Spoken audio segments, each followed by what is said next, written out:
नमस्कार, आप देख रहे हैं स्वराज एक्सप्रेस। मैं हूं आकांक्षा ठाकुर आपके साथ। नमस्कार, मैं हूं हिना आपके साथ। आइए सबसे पहले नजर डालते हैं आज की हेडलाइंस पर। मशहूर शायर राहत इंदौरी का दिल का दौरा पड़ने से निधन, कोरोना का भी चल रहा था इलाज। सुलह के बाद जयपुर में अपने आवास पहुंचे सचिन पायलट, उत्साहित समर्थकों ने की जबरदस्त नारेबाजी, टोंक में फोड़े पटाखे।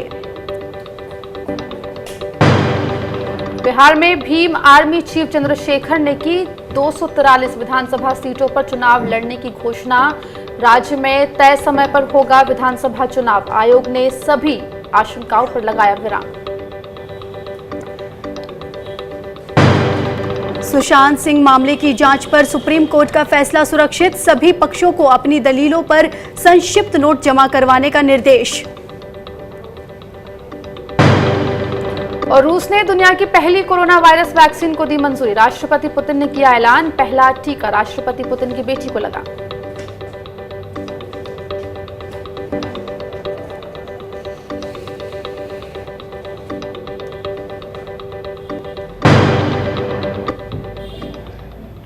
राजस्थान के पूर्व उप मुख्यमंत्री सचिन पायलट जयपुर वापस लौट गए हैं। इसी के साथ गहलोत सरकार पर गहराया संकट भी टल गया है। हालांकि उन्होंने नाराजगी भी जताई और कहा कि उनके बारे में जो बातें कही गई उनसे उन्हें दुख पहुंचा। सचिन पायलट ने कहा कि उन्होंने आलाकमान के सामने अपनी बातें रखी हैं।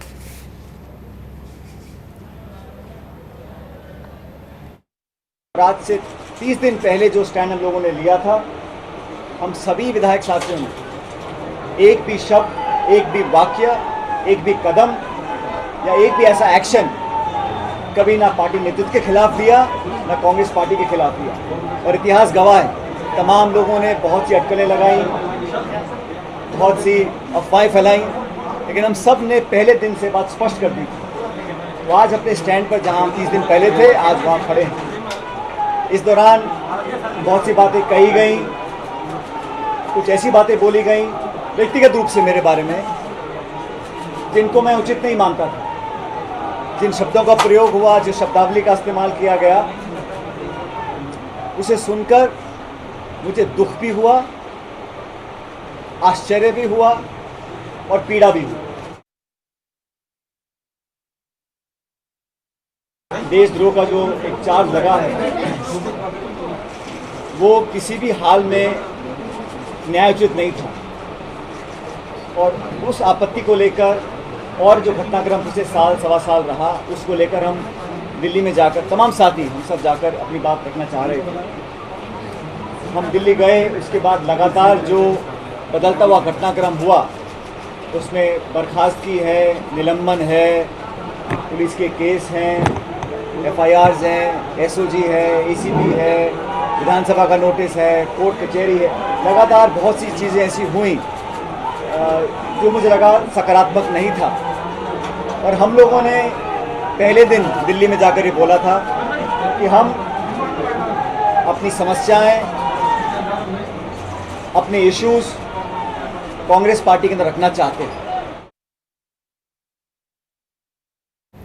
हमारे संवाददाता रामस्वरूप हमारे साथ जयपुर से लाइव जुड़ गए इस तमाम मुद्दे पर बात करने के लिए। रामस्वरूप, तो एक तरफ जहां सचिन पायलट की कांग्रेस में वापसी हो गई है, प्रेस कॉन्फ्रेंस भी उन्होंने कर दी और उन तमाम बातों का जिक्र किया, चाहे वो FIR की गई हो, देशद्रोह का उनके ऊपर जो मुकदमा दायर किया गया था, जो इल्जाम लगाया गया था उसकी बात हो, चाहे SOG को लेकर हो, तो इन सभी बातों को उन्होंने सामने रखा। और उन मुद्दों की बात अगर करें जिनको लेकर उन्होंने शिकायत करी है, जिनसे उन्हें परेशानी है, तो अभी ताजा अपडेट क्या निकल कर राजस्थान से और वो कौन से मुद्दे हैं जिनकी शिकायत लेकर वो हाई कमान तक गए थे? देखिए, पायलट साहब का साफ तौर पर कहना था कि प्रदेश में विकास के जो मुद्दे थे उन मुद्दों को लेकर के उन्होंने चुनाव प्रदेश में लड़ा था, जीत हासिल की थी, सत्ता में आए थे। उन वादों को पूरा करना बहुत ज़रूरी था, जनता के काम करने बहुत ज़रूरी थे, लेकिन जब काम नहीं हो पा रहे थे इसलिए नाराज़गी थी। और पार्टी से उनकी कोई द्वेषता नहीं है। उन्होंने साफ तौर पर कहा कि मैंने कभी भी पार्टी के खिलाफ, पार्टी की रीति नीति, पार्टी की विचारधारा के खिलाफ कभी कोई बात नहीं की है। और ने भी एक महीने जब वो जयपुर से बाहर, राजस्थान से बाहर है, उसके बावजूद भी कभी पार्टी के खिलाफ नहीं बोले हैं। अभी जब थोड़ी देर पहले प्रेस कॉन्फ्रेंस हुई थी तब तमाम जो उनके साथ विधायक थे वो सभी उनके साथ थे। एक युवा विधायक मेरे साथ में है, मुकेश भाकर। मुकेश जी, एक लंबे समय बिताया आपने राजस्थान से बाहर, इतनी क्या बहुत बड़ी नाराजगी थी काम को लेकर? देखो रामस्वरूप जी, आप लोग, हम जब यूनिवर्सिटी में तब से आप लोग कवर करते आ रहे हो और आपका हमेशा सहयोग, मैं व्यक्तिगत तौर पर मेरी राजनीति में कहूँ तो आपका रहा है। NHY का जब मैं अध्यक्ष बना, रात को रिजल्ट आया 1 बजे 2 बजे, तब भी आप उस समय पहले मीडिया में आप व्यक्ति थे जिन्होंने मेरी बाइट वहाँ ली। लेकिन आज का जो समय आप जब से देखते आ रहे हो, चीज़ें पिछले 5 साल में क्या घटनाक्रम रहा और 1.5 साल में क्या घटनाक्रम रहा, उन चीज़ों को लेकर हमारी नाराज़गी थी। हमारी नाराज़गी इस बात को लेकर थी कि जिन लोगों ने पिछले 5 साल में काम किया, जिन लोगों ने पार्टी को मजबूत करने का काम किया, वो लोग दरकिनार कर दिए गए। कुछ चुनिंदा लोग आकर मालिक बन गए इस राजस्थान की सरकार के, उनको लेकर हमारी ये नाराज़गी थी। जिस दिन हम दिल्ली पहुंचे उसी दिन पीछे से हमें मेंबरशिप हटाने का, केस लगाने का, ये चीज़ें चालू कर दी गई। तो इसलिए लंबा दौर हो गया। पहले दिन से पायलट साहब और पार्टी आलाकमान से आपस में बातचीत हो रही थी, लेकिन किन मुद्दों पर आपसी नाराज़गी थी, किन पर आपसी सहमति बन सकती है, उसको लेकर ये वक्त लगा। लेकिन जब राष्ट्रीय अध्यक्ष सोनिया जी, राहुल जी, प्रियंका जी, अहमद पटेल जी, KC वेणुगोपाल जी, जो इस पार्टी को मुख्य तौर पर मजबूत करने का काम करें या जो इस पार्टी को नेतृत्व करने का काम करें, उन लोगों के साथ बैठकर जब बात हुई तो 3 सदस्य कमेटी अब बनी है। और आने वाले समय में हमारी लड़ाई कहीं कांग्रेस को कमज़ोर करने की नहीं थी। आज मैं विधायक होने के बाद युवक कांग्रेस का चुनाव लड़ा, चुनाव जीतकर मैं अध्यक्ष बना, तो हम लोग कैसे इस पार्टी को कमज़ोर कर सकते हैं? हमारी लड़ाई ये थी कि आगे 3 साल बाद जब हमें चुनाव में जाना है तो इस पार्टी दिनों दिन जिस तरीके से लोगों की अपेक्षाओं पे खरा नहीं उतर पा रही, उनको कैसे ठीक किया जा सकता है, इन बातों को लेकर हमारी नाराज़गी थी। और पार्टी आलाकमान के सामने हमने बैठकर अपनी चीज़ों को रखा है। 3 सदस्यों की कमेटी बना दी गई है, लेकिन क्या आपके जो मुद्दे हैं वो कमेटी अब कितने समय में आपको पूरा करेगी? क्या उसके बाद आप दोबारा से कुछ कदम उठाएंगे? देखो, कमेटी बना दी, 3 लोगों की कमेटी, एक टाइम बाउंड उन्होंने फिक्स किया है। सारी चीज़ें मीडिया में और हम चीज़ बाहर नहीं बोल सकते क्योंकि पार्टी के अंदर की चीज़ें वो अंदर ही रहे तो ज़्यादा ठीक है। तो एक टाइम पीरियड में उन चीज़ों को रखा जाएगा और जब जब जरूरत पड़ेगी, हमें लगेगा कि हम अपने कार्यकर्ताओं की सुरक्षा नहीं कर पा रहे, हम पार्टी जिन लोगों ने बनाई है, जिन लोगों ने मेजोरिटी में इस पार्टी को वोट दिया है, जिस जनमानस ने, उनको हम कैसे मजबूत कर पाए, इसको लेकर लड़ाई अभी और आगे। शुक्रिया आपका इस पूरी जानकारी के लिए। हम आगे की खबरों की तरफ बढ़ते हैं। इससे पहले कांग्रेस के राष्ट्रीय प्रवक्ता रणदीप सिंह सुरजेवाला ने सचिन पायलट की वापसी और राजस्थान में जारी सियासी उठापटक पर भी प्रतिक्रिया दी और इसके लिए भारतीय जनता पार्टी को जिम्मेदार ठहराया। उन्होंने कहा कि बीजेपी को सत्ता का लालच है, इसी वजह से वो जनता की चुनी हुई सरकार को गिराने की कोशिश कर रही है।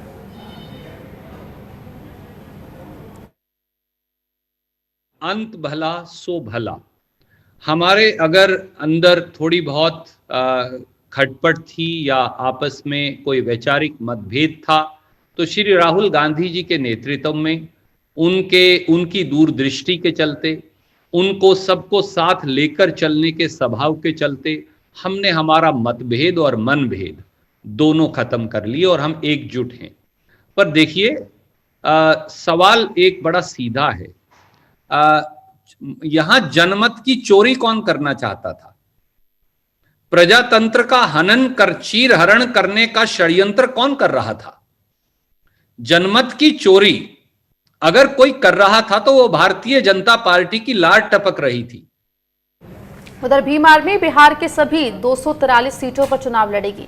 पटना में भीम आर्मी प्रमुख आजाद समाज पार्टी के राष्ट्रीय अध्यक्ष चंद्रशेखर आजाद उर्फ रावण ने कहा कि बिहार विधानसभा चुनाव को देखते हुए हमारी पार्टी सभी सीटों पर चुनाव लड़ने की मजबूत तैयारी कर रही है। उन्होंने ये भी कहा कि उनकी पार्टी कोरोना, रोजगार, शिक्षा, व्यवस्था और महंगाई की मार जैसे मुद्दों के साथ बिहार विधानसभा चुनाव में आजाद पार्टी उतरेगी और आजाद समाज पार्टी का पूरा फोकस युवाओं पर होगा।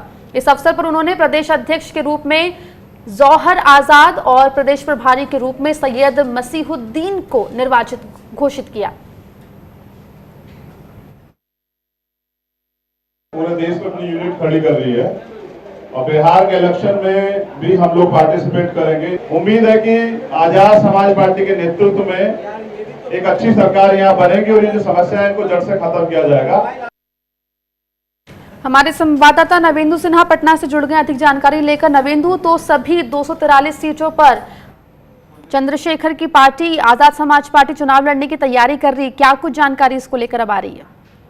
इस पर बड़ी घोषणा की है भीम आर्मी ने और आज ये प्रेस वार्ता में चंद्रशेखर आजाद रावण खुद उन्होंने ये घोषणा की। और इस घोषणा के जरिए दो बातें जो है, जो कि एक उन्होंने कही है कि सांप्रदायिक शक्तियों को शिकस्त देना होगा, और दूसरा कि जो बिहार में अत्याचार है, यानी इशारा उनका था कि दलित और कमजोर वर्ग के लोगों पर जो अत्याचार होते हैं उसको मुद्दा बनाएंगे, रोजगार को मुद्दा बनाएंगे, और युवाओं पर फोकस करने की बात उन्होंने कही है कि जो जिस तरीके से बेरोजगारी है देश में, और फिर इस पूरे कोरोना काल में भी बेरोजगारी बेइंतहा बढ़ी है, तो उस लिहाज से उसको फोकस करेंगे। तो बिहार में देखिए, अगर सामाजिक समीकरण के हिसाब से बात करें तो दलित वोटों के एकमात्र नेता यहाँ पर रामविलास पासवान है, एलजेपी पार्टी रही है। तो अब चंद्रशेखर आजाद रावण के चुनाव मैदान में आ जाने से उनकी पार्टी के, तो एक दलित वोटों का एक जो है केंद्रीकरण जो है कहीं न कहीं वो आजाद पार्टी की तरफ भी होगा।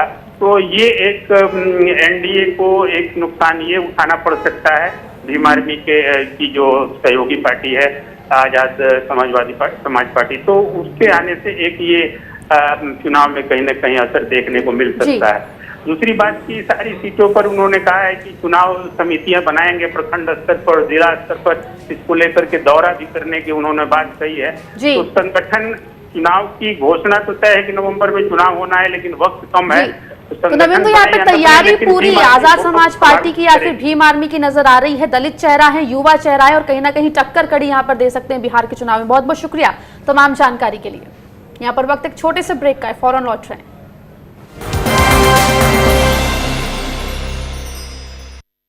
The slogan now becomes जय जवान, जय किसान, जय विज्ञान, जय अनुसंधान। Think big, lovely professional university।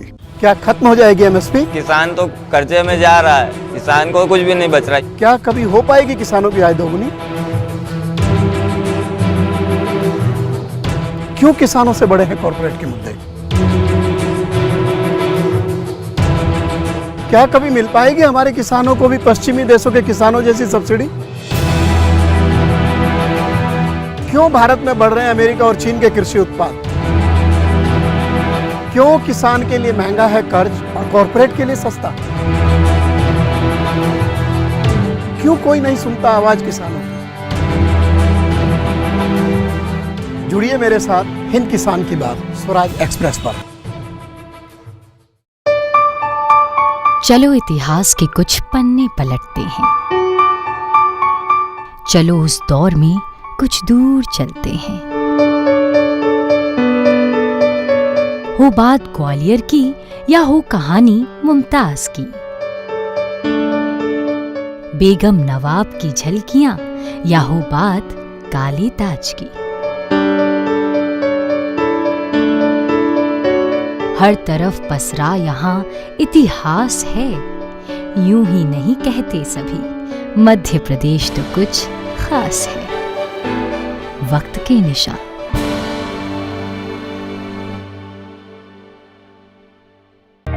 सपने सच तब होंगे जब आप सपने दिखना शुरू करेंगे। ये शब्द हैं उस शख्सियत के जिसके सपनों ने दी इस देश को एक नई उड़ान, डॉक्टर APJ अब्दुल कलाम। और ऐसे ही हर स्टूडेंट के सपने पूरे करेंगे हम, under best guidance of expert faculty team. Admission open in science and technology, humanities, social science, arts and sports. Doctor APJ Abdul Kalam university Indore. For details contact 180030026072।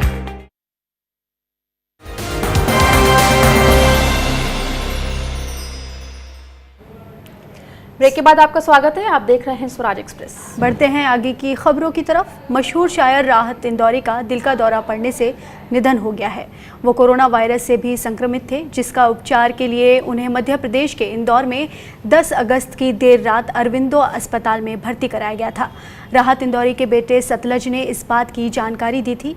राहत इंदौरी ने खुद भी ट्विटर पर इस बात की जानकारी दी थी। उन्होंने लिखा था कि कोविड के शुरुआती लक्षण दिखाई देने पर कल मेरा कोरोना टेस्ट किया गया, जिसकी रिपोर्ट पॉजिटिव आई है। अरबिंदो हॉस्पिटल में एडमिट हूँ। दुआ कीजिए कि जल्द से जल्द इस बीमारी को हरा दूँ। एक और इल्तिजा है, मुझे या घर के लोगों को फ़ोन ना करें। मेरी खैरियत ट्विटर और फेसबुक पर आपको मिलती रहेगी।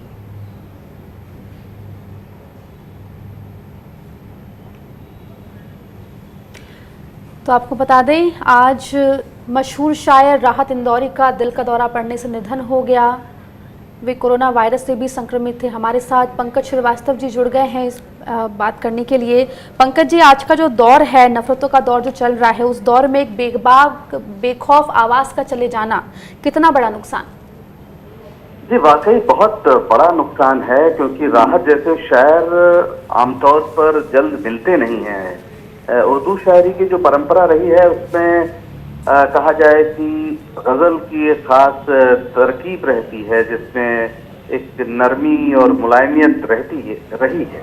और राहत ने उसे जिस तरह से अवामी शायरी में तब्दील किया, आम आदमी की जिंदगी के जो तकलीफ, दुख और गुस्सा है उसको जिस तरह से जाहिर किया अपनी शायरी के जरिए, उसने उन्हें बहुत मकबूल बनाया। राहत इंदौरी जैसे शायर आमतौर पर अगर आप देखें तो जल्दी नजर नहीं आएंगे। वो बहुत ऐसी परंपरा से आए थे जो बहुत कहा जाए कि आला दर्जे की, जिसमें एक तरबियत थी उर्दू की, खास तौर पर खुद वो उर्दू के शिक्षक रहे हैं। उर्दू में उन्होंने PhD की और दुनिया भर की शायरी पर उनका काम था। लेकिन जब वो मुशायरों में गए और पिछले 40 सालों से वो मुशायरों में बहुत ही मकबूल शायर थे। दुनिया भर में जहाँ भी हिंदी और उर्दू को समझने वाले लोग थे, और कम से कम सुनने में तो कोई फर्क हिंदी और उर्दू में नहीं होता, लिखने में, लिपि में चाहे हो, तो पूरा मतलब उनका जो तौर तरीका था और जिस तरह से वो लोगों के दिल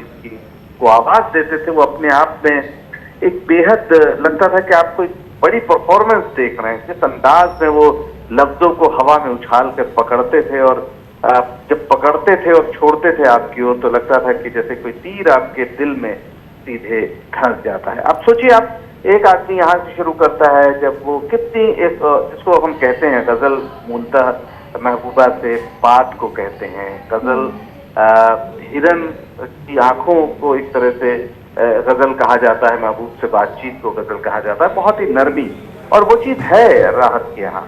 वो शुरू करते हैं जब तो लिखते हैं, उसकी याद आई है सांसों जरा आहिस्ता चलो, उसकी याद आई है सांसों जरा आहिस्ता चलो, धड़कनों से भी इबादत में खलल पड़ता है। यानी बहुत ही नरमी से वो बात कहते हैं। और जब हालात बदलते हैं तो वो यहाँ तक जाते हैं जब कहते हैं कि हम अपनी जान के दुश्मन को अपनी जान कहते हैं, मोहब्बत की इसी मिट्टी को हिंदुस्तान कहते हैं।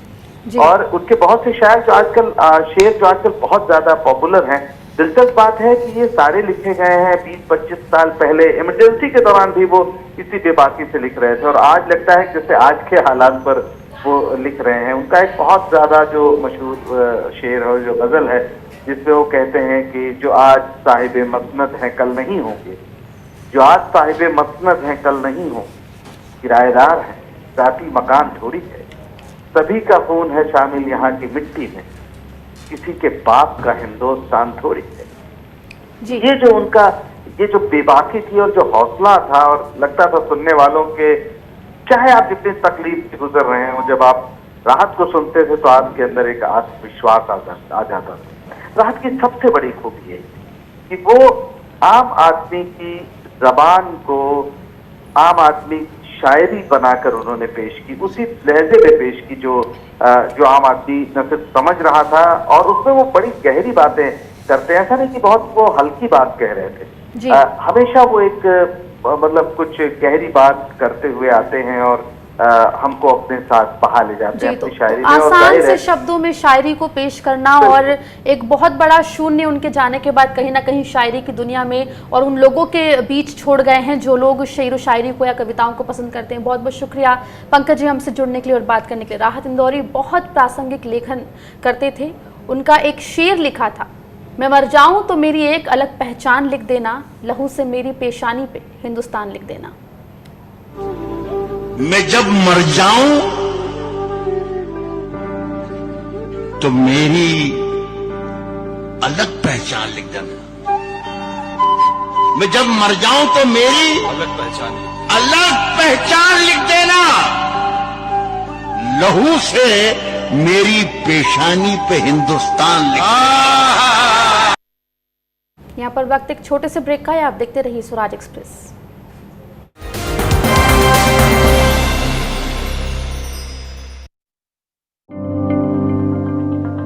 राजस्थान की धरती, राजस्थान के लोग, सत्ता के गलियारे या मुद्दों की बात, राजस्थान पर हर रोज होगी हमारी नजर। रोजाना सुबह और शाम 7:30 बजे स्वराज राजस्थान। स्ट्रीम कोई भी हो, बेस्ट करियर ऑप्शन के लिए है Bhabha university. Best faculty, world class infrastructure, scholarships, hitech labs, 27 acre of lush green campus, hostel facility, admissions open for engineering, pharmacy, dental, computer application, management and agriculture. Bhabha university at Hoshangabad road Bhopal. Call 91650 25500।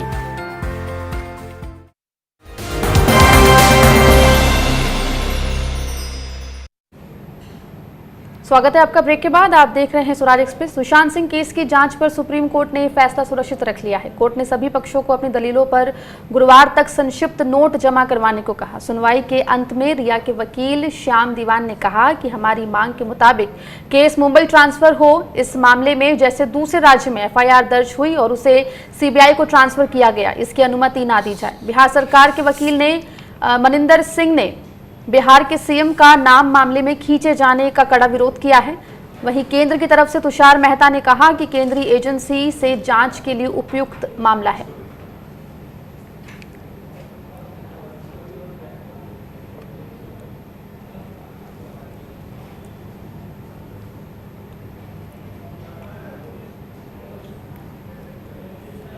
तो आपको बता दें, Sushant Singh case की जांच पर फिलहाल supreme court ने अपना फैसला सुरक्षित रख लिया है। कोर्ट ने सभी पक्षों की दलीलें सुनी हैं, साथ ही ये भी कहा है कि अगर और कोई दलील देना चाहते हैं तो गुरुवार तक संक्षिप्त में कोर्ट में नोट जमा करवा सकते हैं।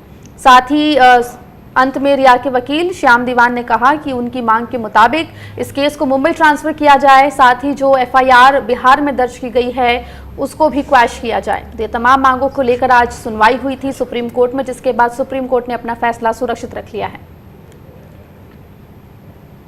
बिहार के विपक्ष के नेता तेजस्वी यादव ने सुशांत सिंह जांच केस पर बयान दिया है। उन्होंने कहा है कि इस मामले में अब ज्यादा टीका टिप्पणी से बचना चाहिए, अब लोगों को न्याय का इंतजार करना चाहिए। उन्होंने कहा कि इस मामले के राजनीतिकरण से अभी सभी को बचना चाहिए। सवाल उठा रहा है, ये सब जुडियस मैटर है और सब जुडियस मैटर में बोलना जो है उचित नहीं होता है। जो भी बातें हैं अब कोर्ट में होंगी। हम लोगों का कर्तव्य था कि उसको लेकर के हम लोग आवाज़ उठाएं ताकि निष्पक्ष जांच हो सके, और अब जब सीबीआई जांच हो रही है तो मेरे ख्याल से इस पर कोई टिप्पा टिप्पणी करना उचित नहीं है। फिलहाल इस बुलेटिन में इतना ही। खबरों का सिलसिला स्वराज एक्सप्रेस पर लगातार जारी है। नमस्कार।